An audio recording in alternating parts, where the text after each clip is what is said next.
Magandang araw sa inyo mga kaibigan. Itong ating almusalita sa araw na ito.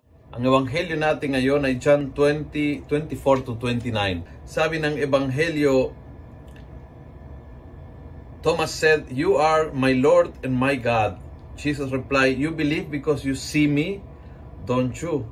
Happy are those who have not seen yet believe." Happy ang hindi pa nakakita pero sumampalataya. Yan ang invitation para sa akin, para sa iyo. Ngayong araw na ito, maniwala ka kahit hindi mo makikita.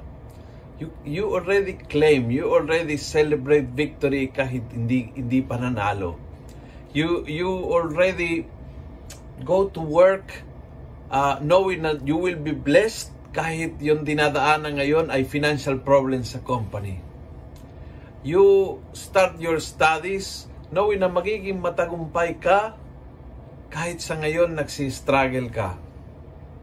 Nagsimula ka ang isang bagong kabanata ng marriage nyo pagkatapos ng isang crisis, nagkagulo kayo, knowing that the Lord will help you dahil kinasal kayo and the Lord promised He will be there with you and for you. And so, kahit hindi mo nakikita, naniniwala na God is in control. Kahit it feels na walang control, you know God is in control. And so happy because alam mo ang hindi mo nakikita. Alam mo na may plano ang Diyos. Minsan hindi mo nakikita, hindi mo alam kung bakit dumating itong problema, itong pagsubok, bakit ganyan na naman, bakit nagkasakit ngayon. But even if you don't see, you believe that God has a plan. And so you remain happy dahil alam mo may plano ang Diyos. Ang plano niya sa ikabubuti mo.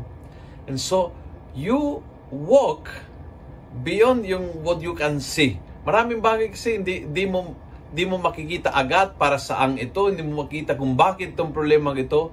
But you walk claiming na ang Diyos ang may plano sa buhay mo, ang Diyos ang bahala sa buhay mo, siyang kumakalinga sa iyo. Ang Diyos ang finally ay nasa control ng buhay mo. And so happy today if you believe more than what you see. Kung nagustuhan mo ang video ito, pass it on. Punuin natin ng good news ang social media at gawin natin viral araw-araw ang salita ng Diyos. God bless.